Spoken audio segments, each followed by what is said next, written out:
تبارك الذي نزل الفرقان على عبده ليكون للعالمين نذيرا. الحمد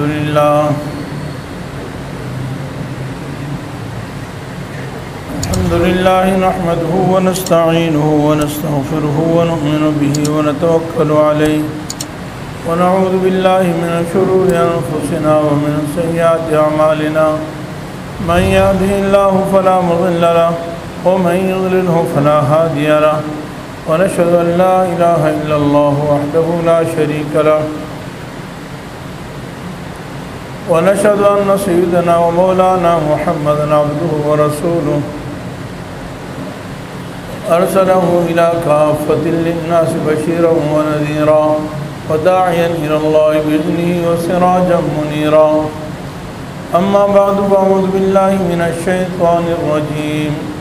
بسم الله الرحمن الرحيم. الذين يؤمنون بالغيب ويقيمون الصلاة ومما رزقناهم ينفقون. وقال تعالى في مقام آخر والمؤمنون والمؤمنات بعضهم أولياء بعض يأمرون بالمعروف وينهون عن المنكر ويقيمون الصلاة ويؤتون الزكاة ويطيعون الله ورسوله أولئك سيرحمهم الله إن الله عزيز حكيم. صدق الله العلي العظيم وصدق رسوله النبي الحبيب الكريم ونحن على ذلك لمن الشاهدين والشاكرين والحمد لله رب العالمين. درود شریف اللهم صل على محمد وعلى آل محمد كما صليت على إبراهيم وعلى آل إبراهيم إنك حميد مجيد.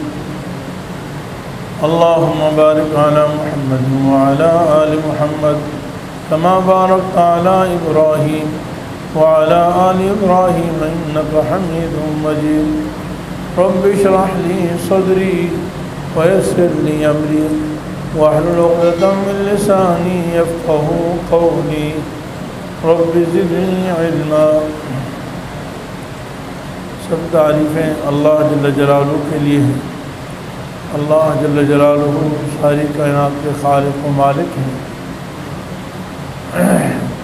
اکیلے اسی اللہ نے ساری کائنات کو بنایا اور ساری کائنات کے نظام کو وہ اکیلا ہی چلا رہا ہے.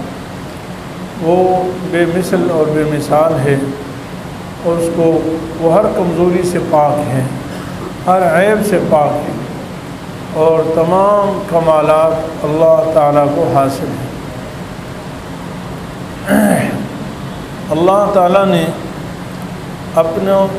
اپنی رضا کے لیے ہمیں بہترین دین دیا ہے اور شریعت کے احکام میں جہاں بدنی عبادات اور احکام ہیں وہاں شریعت نے ہمیں مالی عبادات کے احکام بھی دیے ہیں. یعنی جس طریقے سے ہم اپنے بدن کو اللہ تعالیٰ کی عبادت میں لگاتے ہیں، نماز پڑھتے ہیں، روزہ رکھتے ہیں وغیرہ، حج کرتے ہیں، اس میں بدن بھی خرچ ہوتا ہے. اسی طریقے سے اللہ تعالیٰ نے ہمیں کچھ احکام ایسے دیے ہیں جس میں انسان اپنا مال خرچ کرتا ہے. ان کو زکوٰۃ، صدقات، انفاق فی سبیل اللہ کہا جاتا ہے. رمضان مبارک میں عام طور پر لوگ زکوٰۃ ادا کرتے ہیں، اگرچہ زکوٰۃ کا تعلق رمضان سے نہیں ہے. زکوٰۃ کا تعلق جو ہے وہ سال بھر میں انسان جب بھی مالدار ہو جائے، یعنی جس مہینے میں، جس ہفتے میں، جس دن انسان کے پاس نصاب کے بقدر مال آ جائے یا انسان پہلے سے مالدار ہے تو بالغ ہو جائے، اس کے بعد سے لے کر اگلے سال اس پر زکوٰۃ فرض ہو جاتی ہے. خواہ وہ محرم کا مہینہ ہو، ربیع الاول کا مہینہ ہو، رجب کا مہینہ ہو، شعبان کا مہینہ ہو. اور انسان پر زکوٰۃ تبھی فرض ہے جب وہ اس پر زکوٰۃ کا حکم پورا ہو جائے. اس لیے اس کا تعلق رمضان سے نہیں ہے اور ہر مسلمان پر لازم ہے کہ اپنے مالدار ہونے کے دن کو صاحب نصاب ہونے کا دن یاد رکھے اور اسی کے اعتبار سے زکوٰۃ دے، کیونکہ اس دن کے آگے پیچھے ہونے سے زکوٰۃ کے صحیح تخمینے میں، یعنی تخمینہ نہیں بلکہ صحیح اس کا حساب کرنے میں غلطی ہو جاتی ہے، کمی جاتی ہونے کا اندیشہ ہے۔ لیکن اگر کسی نے غفلت و لاپرواہی کی، جیسا کہ دین کے مسائل سے بہت سارے لوگ ناواقف ہوتے ہیں اور وہ دن یاد نہیں رکھا، تو اب اس کو چاہیے کہ وہ سوچ بچار کر کے وہ دن متعین کر لیں۔ تو عام طور پر لوگوں نے رمضان مقرر کیا ہے کہ رمضان کو زکوٰۃ دیتے ہیں۔ اس کی بھی شریعت کی بڑی حکمت ہے کہ اس زکوٰۃ کسی خاص وقت میں فرض نہیں کی ہے۔ اس کی حکمت یہ ہے کہ زکوٰۃ کا مقصد حاجت مند اور ضرورت مند اور فقیر کی حاجت کو پورا کرنا ہے، اور ضرورت مند اور حاجت مند اور فقیر وہ سال کے 12 مہینے رہتے ہیں، اس کا صرف رمضان سے تعلق نہیں ہے، بلکہ رمضان میں تو اللہ تعالیٰ اس کا رزق بڑھا دیتے ہیں۔ بہت سارے جو بالکل بھوکے ہیں نا، ان کو بھی اللہ تعالیٰ رزق عطا فرما دیتے ہیں۔ اس لیے سال کے 12 مہینے ہی زکوٰۃ دینی چاہیے، یعنی یہ کوئی شریعت کا اصول نہیں ہے یا شریعت کی طرف سے کوئی پسندیدہ عمل نہیں ہے، اس کی ترغیب نہیں دی گئی ہے۔ صحابہ کرام رضوان اللہ علیہم اجمعین کا یہ کوئی معمول نہیں تھا کہ وہ رمضان میں زکوٰۃ دیتے تھے۔ بہرحال اب ہمارے ہاں یہ دستور عام طور پہ بنتا چلا جا رہا ہے کہ لوگ زکوٰۃ رمضان میں ادا فرماتے ہیں۔ تو بہرحال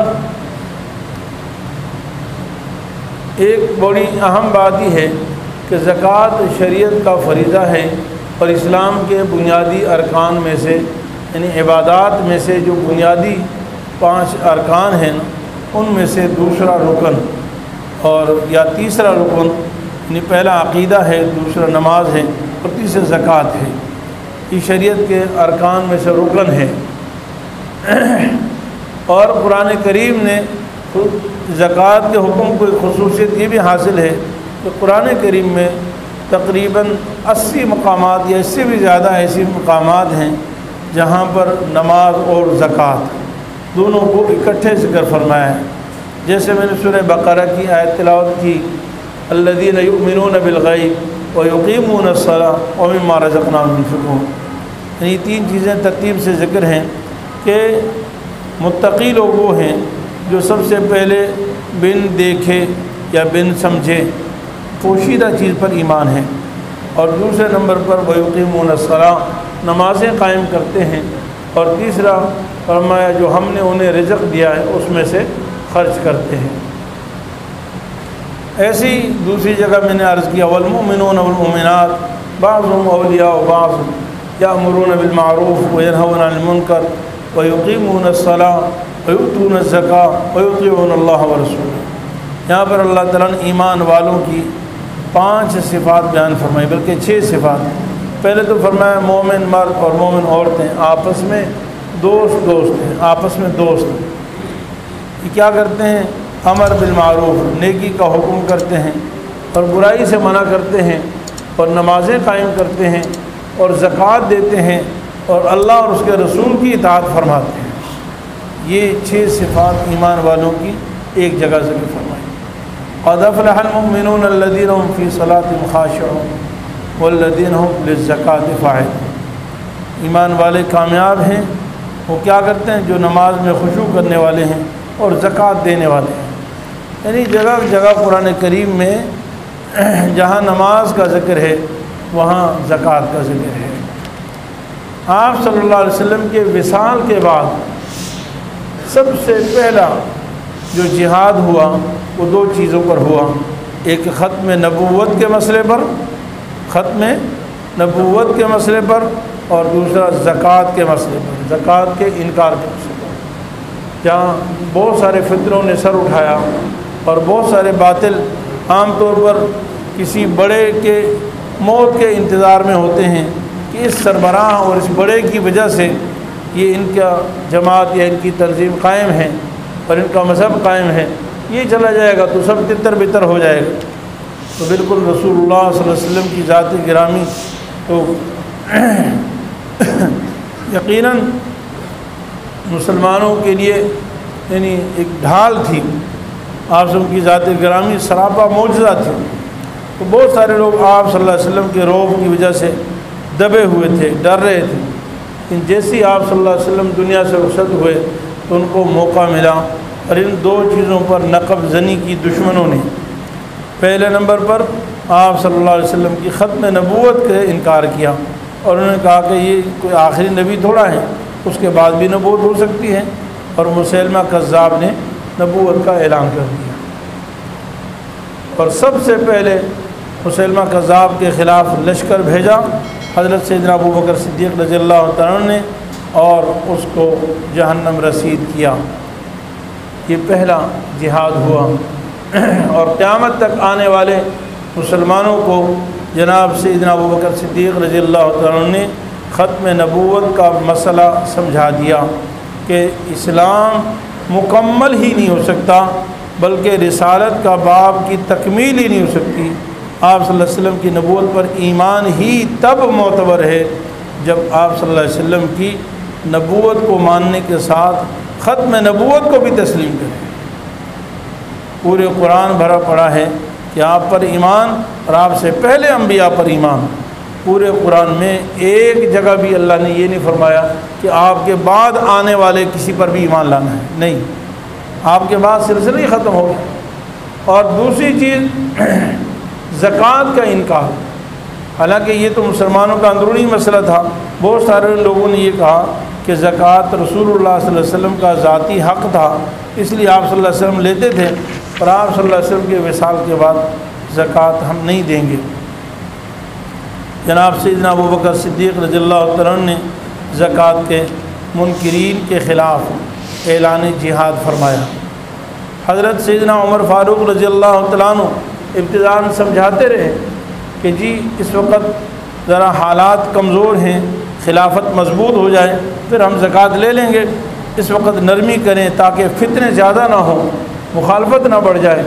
تو سیدنا ابو بکر صدیق رضی اللہ تعالیٰ عنہ نے بڑا مضبوط خطبہ دیا، اور سیدنا عمر فاروق رضی اللہ تعالیٰ عنہ سے کہا کہ کیا جاہلیت میں تو جرت اور بہادر تھا، اور اسلام میں بزدلی دکھاتا ہے؟ اسلام یعنی جو سارے بہادروں کے بہادر تھے وہ بھی آج ان کی رائے خلاف تھی۔ تو اس لیے فرمایا کہ میں اگر رسول اللہ صلی اللہ علیہ وسلم کو کوئی شخص ایک بکری کا بچہ یا ایک رسی دیا کرتا تھا زکوٰۃ میں، اور آج اس سے بھی کوئی انکار کرے گا تو میں اس سے جہاد کروں گا۔ اور اگر جو شخص نماز اور زکوٰۃ میں فرق کرتا ہے، یعنی نماز کو تو دین کا حکم اور رکن اور فرض سمجھتا ہے، اور زکوٰۃ کو اللہ کا فرض اور حکم نہیں سمجھتا، تو میں اس سے جہاد کروں گا، یہاں تک کہ میں یا تو اس حکم کو نافذ کر دوں اور یا جامع شہادت نوش کر دوں۔ اور فرمایا کہ ينقص هذا الدین وانا حی، ایک عظیم اعلان، جرت مندانہ مجاہدانہ اعلان فرمایا کہ یہ نہیں ممکن کہ ابو بکر صدیق زندہ ہو اور دین کا کوئی حکم کم ہو جائے، دین کے کسی حکم میں کمی بیشی ہو جائے، یہ ابو بکر صدیق کو برداشت نہیں۔ بہرحال فراست نبوت تھی اور اللہ تعالیٰ کی طرف سے حکم تھا، ابو بکر صدیق رضی اللہ عنہ کو خلیفہ بنا۔ آپ اگرچہ مختصر وقت کے لیے خلیفہ بنے، لیکن دین کی نشأت ثانیہ اور بنیاد مضبوط کرنے والی ذات حضرت سیدنا ابو بکر صدیق رضی اللہ تعالیٰ عنہ، فتنوں کی سرکوبی حضرت سیدنا ابو بکر صدیق رضی اللہ تعالیٰ نے فرمائی ہے۔ تو میرا عزیز بھائیوں، زکوٰۃ شریعت کا بہت بڑا حکم ہے، اور قرآن و سنت میں اس کی بڑی تاکید ہے، اس کے بڑے فضائل ہیں، اور نہ دینے والوں کے لیے بہت سخت وعید ہے۔ قرآن کریم 10ویں پارے میں ایک آیت ہے، والذین یکنزون الذھب والفضہ ولا ينفقونها فی سبیل اللہ فبشرهم بعذاب علیم یوم یحمى علیہا فی نار جہنم فتقوی بہا جباہہم وجنوبہم وظہورہم ھذا ما کنزتم لانفسکم فذوقوا ما کنتم تکنزون۔ جو لوگ سونا چاندی جمع کرتے ہیں اور اللہ کے راستے میں خرچ نہیں کرتے، آپ انہیں خوشخبری دے دیے دردناک عذاب، جس دن یعنی قیامت کے دن ان کو گرم کیا جائے گا، ان کو گرم کیا جائے گا، ان کے چہروں کو، ان کے پیشانیوں کو اور ان کے پہلوؤں کو اور ان کی پیٹھ کو، ان کو جہنم کی آگ پہ گرم کیا جائے گا اور کہا جائے گا ھذا ما کنزتم لانفسکم، یہ وہ مال اور خزانہ ہے جو تم اپنے لیے جمع کرتے تھے اور اس کو اللہ کے راستے میں خرچ نہیں کرتے تھے، فذوقوا ما کنتم تکنزون، اپنے جمع کیے ہوئے خزانے کا مزہ چکھ لو۔ جہنم کی آگ کے ایندھن کی صورت میں انسان کو زکوٰۃ کا مال جو نہیں دیا نا، وہ انسان کو سزا دی جائے گی۔ ایک جگہ اللہ تعالیٰ ارشاد فرماتے ہیں وَلَا يَحْسَبَنَّ الَّذِينَ يَبْخَلُونَ بِمَا آتَاهُمُ اللَّهُ مِنْ فَضْلِهِ هُوَ خَيْرًا لَهُمْ بَلْ هُوَ شَرٌّ لَهُمْ سَيُطَوَّقُونَ مَا بَخِلُوا بِهِ يَوْمَ الْقِيَامَةِ وَلِلَّهِ مِيرَاثُ السَّمَاوَاتِ وَالْأَرْضِ وَاللَّهُ بِمَا تَعْمَلُونَ خَبِيرٌ۔ ہرگز وہ لوگ نہ سمجھیں جو بخل کرتے ہیں، بخل سے کام لیتے ہیں اس چیز میں جو اللہ تعالیٰ نے انہیں عطا فرمایا ہے، اور وہ سمجھ رہے ہوں کہ ہم نے زکوٰۃ بچا لی اور ہم نے فائدہ کر لیا، ہم نے فائدہ حاصل کر لیا کہ یہ ان کے لیے خیر کی بات ہے، نہیں، بل ہوا شر لہم، یہ ان کے لیے بربادی ہے، نقصان کا ذریعہ ہے، شر ہے، اور دنیا میں بھی اس کا نقصان پہنچتا ہے لیکن آخرت میں تو یقینی نقصان ہے۔ سیطوقون ما بخلوا بہ یوم القیامہ، جس چیز کا انہوں نے بخل کیا ہے اس کو گلے کا توق بنا کر ان کے گلے میں پہنا دیا جائے گا۔ حدیث میں آتا ہے کہ اس توق سے مراد اژدہا بنا کر اس کے گلے میں وہ لپٹ جائے گا مال، اور انسان اس سے بھاگے گا، چیخے گا اور چلائے گا، لیکن وہ اژدہا کہے گا انا کنزک وانا مالک، میں تیرا ہی مال ہوں اور تیرا ہی خزانہ ہوں، آج کیوں بھاگتا ہے؟ دنیا میں تو مجھ سے محبت کرتا تھا اور سنبھال کر رکھتا تھا، فقیروں، تنگدستوں، محتاجوں کو ضرورت کی جگہوں میں خرچ نہیں کرتا تھا، آج کیوں بھاگ رہا ہے؟ تیرا ہی مال ہوں، تیرا ہی خزانہ۔ حدیث پاک میں آتا ہے کہ ایسے سانپ مسلط کیے جائیں گے کہ ایسے اس کو ڈسیں گے کہ اگر ان میں سے کوئی ایک سانپ دنیا میں ایک دفعہ اپنا زہر پھینک دے، ایک دفعہ، تو قیامت کی صبح تک روئے زمین پر سبزہ نہیں ہوگا، اتنے زہریلے۔ اللہ تعالیٰ اپنی پناہ عطا فرمائے۔ تو بہرحال اللہ کے راستے میں خرچ کرنے کا اجر و ثواب بھی حد سے زیادہ ہے، بہت بڑا فضیلت ہے، اور اللہ تعالیٰ ایک تھوڑے سے خرچ کو بھی اللہ تعالیٰ بڑا ثواب عطا فرماتے ہیں۔ رسول اللہ صلی اللہ علیہ وسلم نے ارشاد فرمایا کہ جس طرح تم میں سے کوئی ایک بکری کے چھوٹے سے بچے کو پالتا رہتا ہے اور وہ بڑی جوان بکری ہو جاتی ہے، اسی طرح اللہ تعالیٰ تمہاری زکوٰۃ و صدقات کو دائیں ہاتھ سے قبول فرماتے ہیں۔ دائیں ہاتھ کا مطلب عزت سے، اکرام سے، محبت سے، شفقت سے، رحمت سے قبول فرماتے ہیں، اور فرمایا کہ فقیر کے ہاتھ میں جانے سے پہلے اللہ کے ہاتھ میں جاتے ہیں۔ فقیر کا ہاتھ اللہ تعالیٰ کے ہاتھ کا نائب ہے، اسی لیے فقیر کے ہاتھ کو کبھی حقیر نہیں سمجھنا چاہیے، کبھی اپنے سے چھوٹا نہیں سمجھنا چاہیے کہ دیکھو یہ بھکاری ہے، یہ مانگ رہا ہے، میں اس کو دے رہا ہوں، اس لیے کہ وہ اللہ تعالیٰ کے ہاتھ کا نائب ہے۔ نائب ایک شرعی مسئلہ ہے، یعنی مشترکہ طور پر آپ کسی کو کوئی چیز گفٹ کریں نا، تو مشترکہ گفٹ نہیں ہوتی جب تک اس کو تقسیم نہ کریں، جب تک اس کو تقسیم نہ کریں، بلکہ اس کو تقسیم کیا جائے گا پھر، یا کسی کے ذمہ لگایا جائے یہ لو بھائی 100 روپے یہ 5 آدمیوں میں تقسیم کر دو۔ اب وہ جو جس کو وکیل بنایا ہے وہ جب تقسیم کرے گا تو ان کی ملکیت ہو جائے گی، ورنہ جب تک تقسیم نہیں ہوگا کسی کی ملکیت نہیں ہوگی۔ لیکن فقہاء کرام رحمہم اللہ نے، اللہ تعالیٰ ان کی قبروں پر کروڑوں رحمت نازل فرمایا کہ اگر مشترکہ چند فقیروں کو صدقہ مشترکہ دیا جائے، صدقہ مشترکہ دیا جائے تو صدقہ ادا ہو جاتا ہے، اس لیے کہ فقیروں کو جو صدقہ دیا جاتا ہے وہ فقیروں کو تو بعد میں جاتا ہے، پہلے اللہ تعالیٰ کے دست اقدس میں جاتا ہے، پہلے تو اللہ کے ہاتھ میں جاتا ہے، اور اللہ تو مشترک نہیں، اللہ تو اکیلے ہیں، اور اللہ تعالیٰ کی قبولیت کے بعد پھر فقیروں کے ہاتھ میں جاتا ہے۔ تو فقیر کا ہاتھ گویا کہ اللہ تعالیٰ کے ہاتھ کا نائب ہوتا ہے، تو اللہ دائیں ہاتھ سے صدقات کو قبول فرماتے ہیں، اور پھر اللہ تعالیٰ فرماتے ہیں کہ اگر کھجور کا ایک ٹکڑا کوئی میرے راستے میں دے تو اس کو میں پالتا رہتا ہوں، پرورش کرتا رہتا ہوں، اور کرنے والی ذات کون ہے؟ اللہ جل جلالہ۔ اتنی پرورش کرتا ہوں کہ اس کو احد پہاڑ سے بھی زیادہ بنا دیتا ہوں، اللہ تعالیٰ کی رضا کے لیے۔ صدقہ، زکوٰۃ کو صدقہ کے لفظ سے تعبیر کیا جاتا ہے، اور علماء فرماتے ہیں کہ صدقہ کا معنی ہے سچائی۔ زکوٰۃ کو صدقہ اس لیے کہتے ہیں کہ حقیقی ایمان کا پتہ زکوٰۃ سے چلتا ہے۔ رسول اللہ صلی اللہ علیہ وسلم کے زمانے میں بہت سارے لوگ ایسے تھے جو اندر سے منافق تھے، ظاہر میں مسلمان ہوتے تھے، نمازیں پڑھ لیا کرتے تھے، لیکن ان کی منافقت کی اصل غرض تو مال بٹورنا تھا، مال جمع کرنا تھا۔ اس لیے نماز سے تو پہچان نہیں ہوتی تھی کہ یہ منافق ہے یا مسلمان ہے۔ نماز میں تو جو کھلم کھلا منافق ہیں اس سے بھی جو ہے تکبیر اولیٰ نہیں فوت ہوتی تھی، وہ بھی نماز میں حاضر ہو جاتا تھا، لیکن اصل پتہ منافقوں کا زکوٰۃ میں چلتا تھا کہ اگر وہ زکوٰۃ دیتا ہے تو کھرا آدمی ہے، پھر یہ منافق نہیں ہے، کیونکہ اس کی غرض مال بٹورنا ہے۔ اب اگر وہ مال خرچ کر رہا ہے تو معلوم یہ ہوا کہ یہ منافق نہیں ہے، اور اگر مال نہیں دیتا تو یہ منافق ہے۔ تو گویا کہ انسان کا کھرا اور کھوٹا ہونا زکوٰۃ سے معلوم ہوتا ہے۔ اس لیے گویا کہ یہ ایک ایمان کی علامت ہے، اور رسول اللہ صلی اللہ علیہ وسلم نے خود ہی فرما دیا کہ یہ دین کی بنیاد ہے۔ جب کسی عمارت کی بنیاد ہی نہیں ہوگی تو عمارت کہاں سے آ جائے؟ کوئی بھی آپ عمارت قائم کریں گے تو اس کی بنیاد ضروری ہے۔ اس لیے میرے عزیز بھائیوں، زکوٰۃ کے مسائل علماء سے پوچھیں اور اس پر عمل کریں۔ زکوٰۃ ہر عاقل بالغ مسلمان مرد عورت پر فرض ہوتی ہے جب وہ صاحب نصاب ہو۔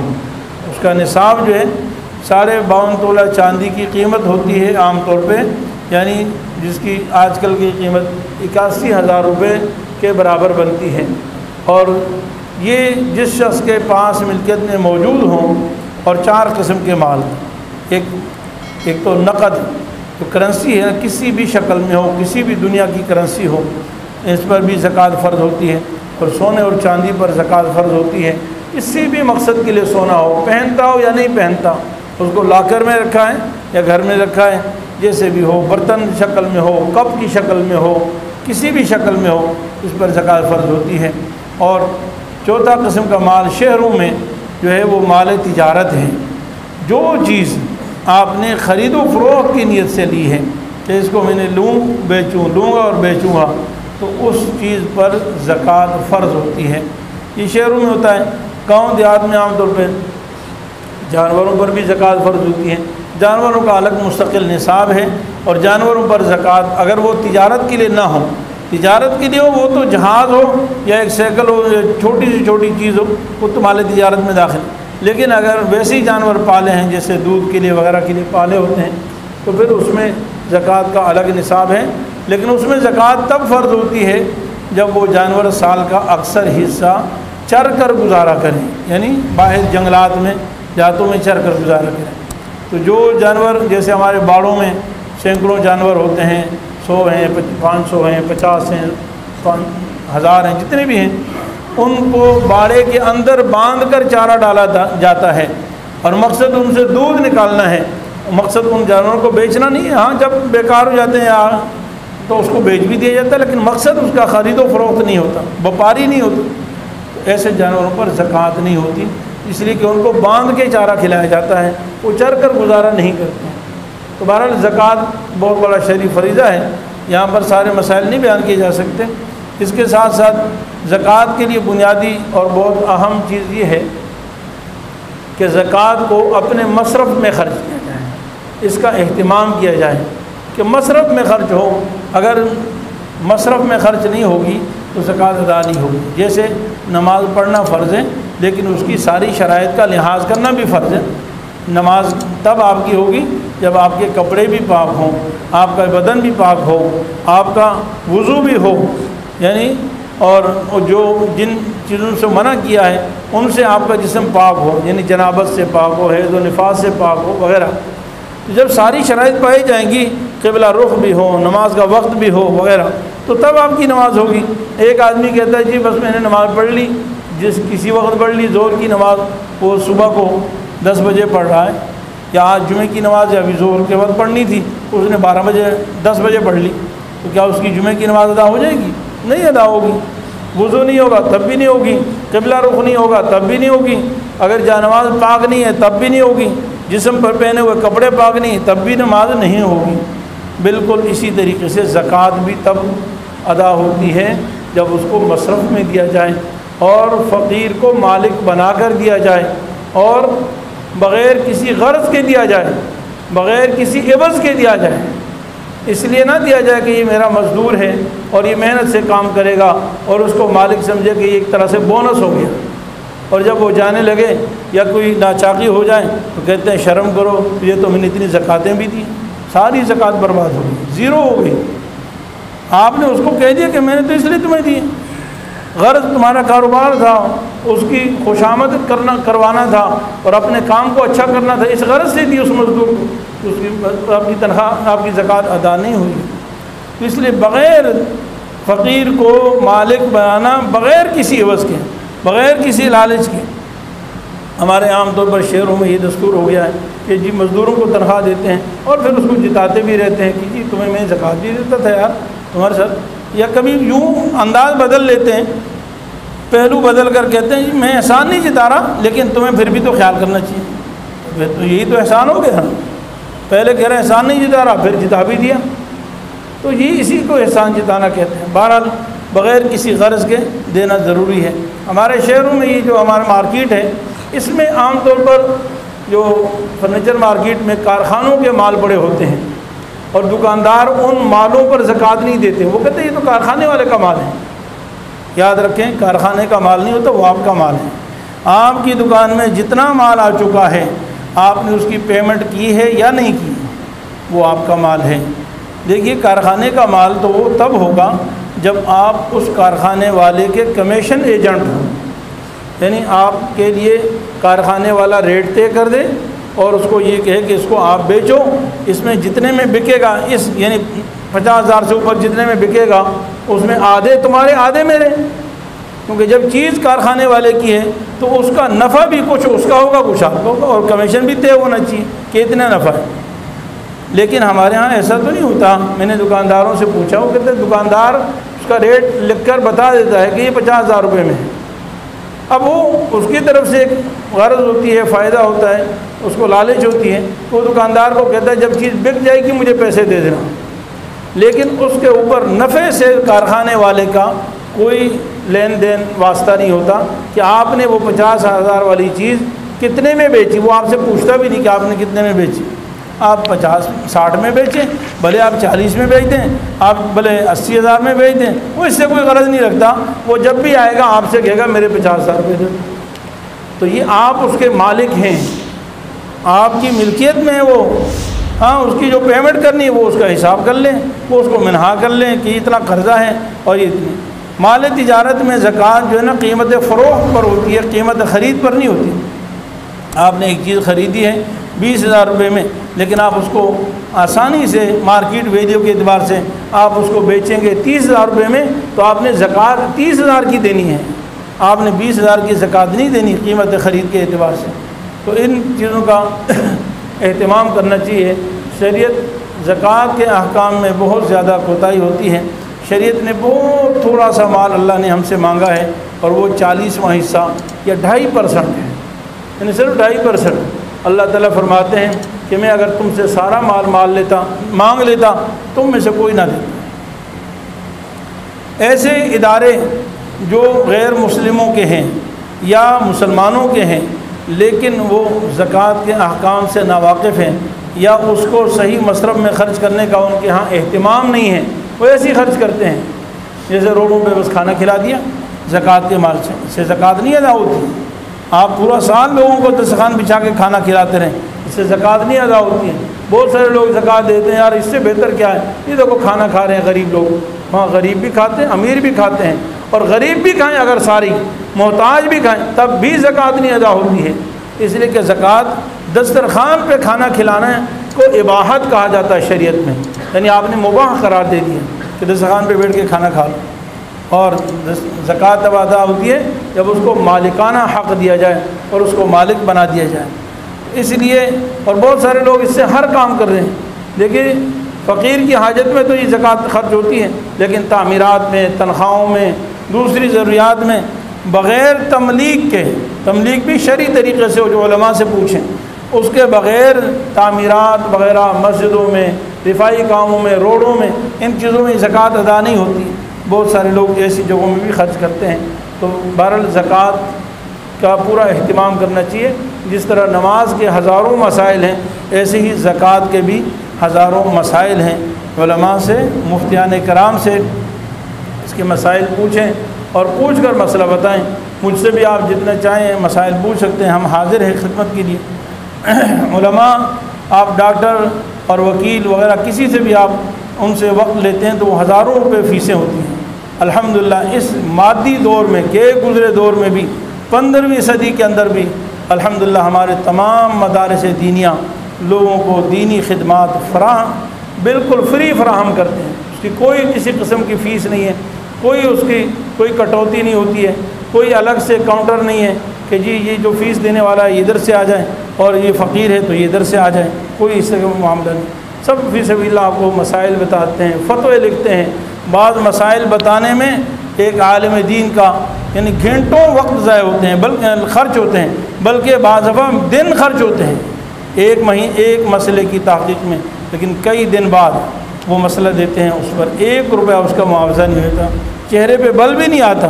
بلکہ بعض دفعہ سوال کرنے والا کہتا ہے جی آپ نے بڑی تکلیف اٹھائی، لیکن سننے والا مفتی اس بات کو بھی برداشت نہیں کرتا. وہ کہتا ہے یہ تکلیف نہیں، یہ میرا کام ہے، یہ میری زندگی کا مقصد ہے. آپ نے تو مجھے نیکی اور اجر و ثواب عطا فرما دیا کہ آپ کے ذریعہ سے میں نے دین کا اتنا بڑا مسئلہ اس کی تحقیقات کی اور آپ کو دین کی صحیح رہنمائی فرما دی جو میرے لیے آخرت کا ذخیرہ ہو جائے. آخری بات میں یہ عرض کرنا چاہتا ہوں. دیکھیے قرآن کریم میں اللہ تعالیٰ نے نبی کریم صلی اللہ علیہ وسلم کے دور میں ایک مدرسہ قائم تھا جس کو اصحاب صفہ کہا جاتا ہے. یہ آپ صلی اللہ علیہ وسلم کی زندگی میں قائم تھا. دین کے بہت سارے رفاعی کام ہیں، لیکن آپ صلی اللہ علیہ وسلم کی جو اصل وراثت ہے نا، جس کو آپ صلی اللہ علیہ وسلم مدینہ منورہ میں قائم کر کے آئے ہیں، وہ تھا مدرسہ. حضرت ابراہیم علیہ السلام نے بیت اللہ کی تعمیر فرمائی، مدرسہ قائم فرمایا اور دعا فرمائی ربنا وابعث فیہم رسولا منہم یتلو علیہم آیاتک ویعلمہم الکتاب والحکمۃ ویزکیہم. اللہ میں نے تعمیر کر دی، اب استاد کو بھیج دے جو قرآن کی تعلیم بھی دے، الفاظ بھی پڑھائے اور اس کی تعلیم بھی دے، حدیث کی تعلیم بھی دے اور لوگوں کے عقائد کی اصلاح کرے. یعنی وہ 4 کام بتائے جو ہر مدرسے کی بنیاد میں داخل ہوتا ہے اور اس کے مقصد اصلی میں داخل ہوتا ہے. ایسے ہی نبی کریم صلی اللہ علیہ وسلم جب مبعوث ہوئے تو اللہ تعالیٰ نے وہی بات فرمائی لقد من اللہ علی المؤمنین اذ بعث فیہم رسولا من انفسہم یتلو علیہم آیاتی ویزکیہم ویعلمہم الکتاب والحکمہ. حضرت سیدنا ابراہیم علیہ السلام نے جو دعا مانگی تھی، اللہ تعالیٰ نے فرمایا کہ میں نے انسانوں پر، ایمان والوں پر احسان کر دیا ہے کہ میں نے ان میں ایسا ہی رسول بھیجا جو یہ 4 کام کرتا ہے. یعنی قرآن کریم کے الفاظ پڑھانا اور اس کے معنی سمجھانا، حدیث پڑھانا اور ان کے عقائد کی اصلاح کرنا، اخلاق کا تزکیہ کرنا.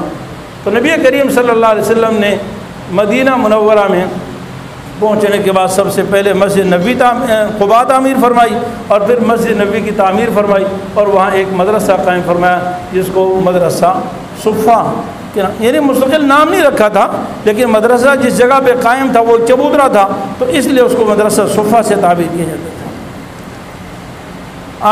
آپ میں سے ہزاروں لوگ ماشاءاللہ یہ بزرگان دین بیٹھے ہوئے ہیں، کئی سفر کیے ہوں گے مدینہ منورہ کے، اور حج کے لیے بھی اور عمرے کے لیے بھی. اور اللہ تعالیٰ سے دعا ہے کہ ہم سب کو، ہماری اولاد، ہمارے گھر والوں کو، سب کو بار بار حرمین کا سفر نصیب فرمائے، مقبول سفر نصیب فرمائے، مبرور سفر نصیب فرمائے.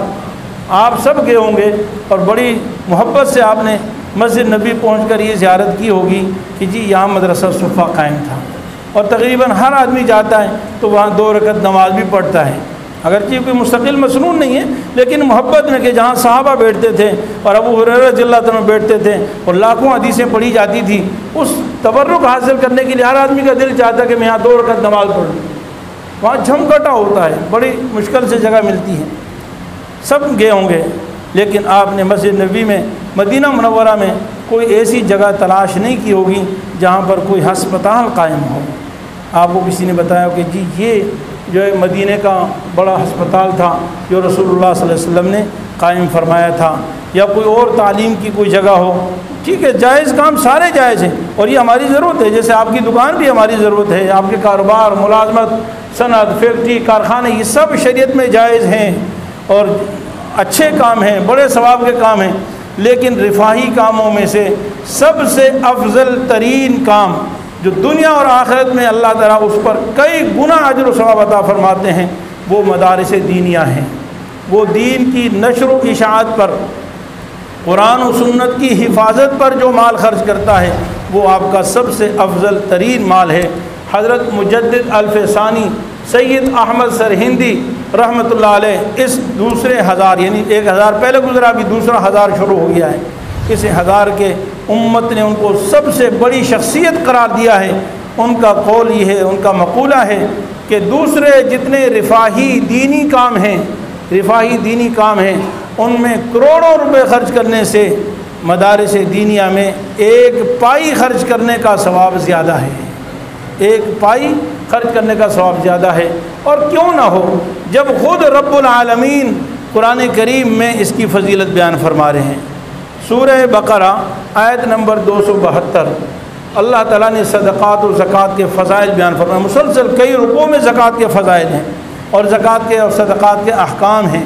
پھر آخر میں اللہ تعالیٰ نے جہاں زکوٰۃ کا احکام کا اختتام کیا نا، اختتامی جو گفتگو ہوتی ہے اس کے بعد کو اہم بات پہ بات ختم کر دی جاتی ہے، جہاں گفتگو ختم کی اور اس کے بعد سود کی حرمت پر بیان ہے، اللہ تعالیٰ نے فرمایا کہ ٹھیک ہے صدقات کے تو وہ سارے مصارف ہیں، لیکن فرمایا کہ سب سے بہتر اور حقدار للفقراء الذین احصروا فی سبیل اللہ، وہ فقراء زیادہ حقدار ہیں، بلکہ اصل حقدار ہیں۔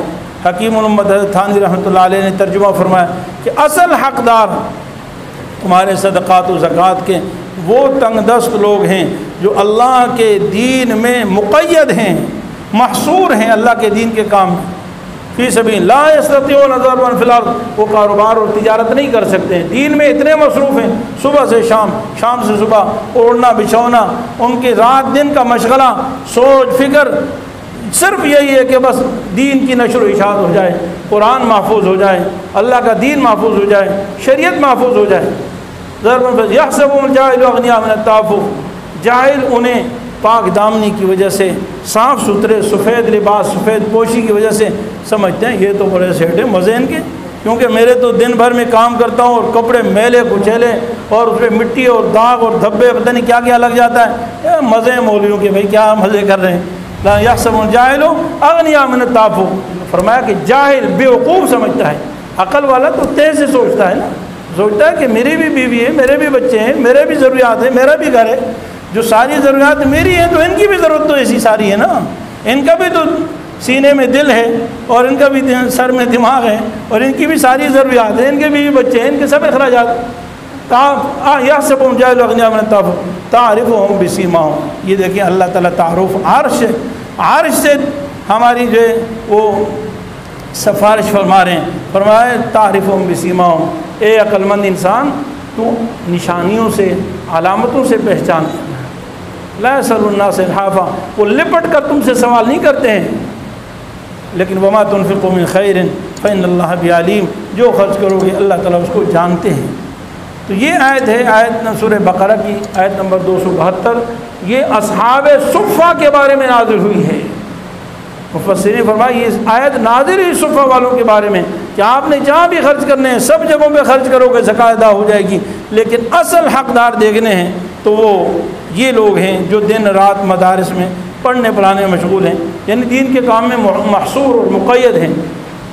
حضرت تھانوی حکیم الامت حضرت تھانوی رحمۃ اللہ علیہ فرماتے ہیں کہ اس آیت کا ہمارے زمانے میں سب سے یعنی بنیادی اصل حقدار، اصل مصداق، اس آیت کا اصل مصداق وہ مدارس دینیہ ہیں، یعنی مدارس دینیہ ہی ایک ایسا ادارہ ہے، ایسی جگہ ہیں جہاں دن رات ایک ہی کام کیا جاتا ہے اور معمولی تنخواہوں پر بچوں کو پڑھا رہے ہوتے ہیں. جو ہمارے ٹیوشن پڑھانے والے 2 جگہوں پہ ٹیوشن پڑھاتے تو ہمارے ایک استاد کی تنخواہ پوری ہے. اور ہم میں سے ہر شخص، اور یہ ایسے قسم پرسی میں پڑھا رہے ہیں کہ ہزاروں لوگ تان و تشنیع بھی، الزامات بھی، ان کے سفید کپڑے بھی برداشت نہیں ہوتے. چھوٹی سی گاڑی آ جائے تو آگ لگ جاتی ہے. چھوٹا سا مکان اگر کسی مولوی کے پاس آ جائے تو ساری دنیا ان کا حساب لینے لگ جاتی ہے، اور یہ خدا بن جاتے ہیں جیسے آخرت کا حساب انہوں نے ہی دینا ہے، انہوں نے لینا ہے. نعوذ باللہ من ذالک. ارے دنیا والوں میں اپنے آس پاس والوں کا حساب لے لیا کرو نا. ان کا کوئی حساب نہیں لیتا، ان کا نہیں پوچھتا کہ بھائی یہ محلے میں فلانے کا بنگلہ کہاں سے ہے، پوچھو اس سے، پوچھ کے دکھاؤ تمہارے منہ دان ٹوٹ جاتے ہیں یا نہیں ٹوٹتے. وہ تمہیں کہے گا تیرے باپ سے دیا ہے. لیکن ملتا کون ہے؟ صرف مولوی صاحب، مدرسے کے طلباء، اور ان پر طرح طرح سے کبھی کہتے ہیں یہ کھاتے بہت ہیں، اور جب کہا جائے کہ اپنے بچوں کو عالم بنا دو، یہ تو نبی کی وراثت ہے، آپ بھی کر سکتے ہو نا، کہتے ہیں بھوک سے مارنا ہے. ایک طرف کہتے ہیں بہت کھاتے ہیں، اور جب کہا جائے کہ اپنے بچے کو پڑھاؤ بھائی تاکہ وہ زیادہ کھائیں، کہتے ہیں بھوک سے مر جائیں گے. یہ دوگلی پالیسی ہے. میرے عزیز بھائیوں، ہم پکے مسلمان بنیں اور حقیقی نبی کریم صلی اللہ علیہ وسلم کی امتی بنیں تو ہم اس بات کا اہتمام کریں. مدارس دینیہ میں جو آپ خرچ کریں گے یہ نبی کریم صلی اللہ علیہ وسلم کے لائے ہوا دین وحی الہی کی حفاظت ہوگی، اس کی نشر و اشاعت ہوگی، اور ہماری اگلی نسلیں مسلمان ہوں گی. یہ ہماری ذمہ داری ہے. اللہ تعالیٰ اپنے فضل سے ہمیں عمل کی توفیق عطا فرمائے. آج وقت ذرا زیادہ ہو گیا، میں معذرت چاہتا ہوں، لیکن خیر کی بات ہے، انشاءاللہ اس پر آپ کو بہت زیادہ اجر ملے گا. وآخر دعوانا الحمدللہ. یوٹیوب چینل کو سبسکرائب کیجیے اور ان کے تازہ بیانات کے ذریعے اپنی علمی، اصلاحی اور فکری آبیاری کرتے رہیے. جزاکم اللہ.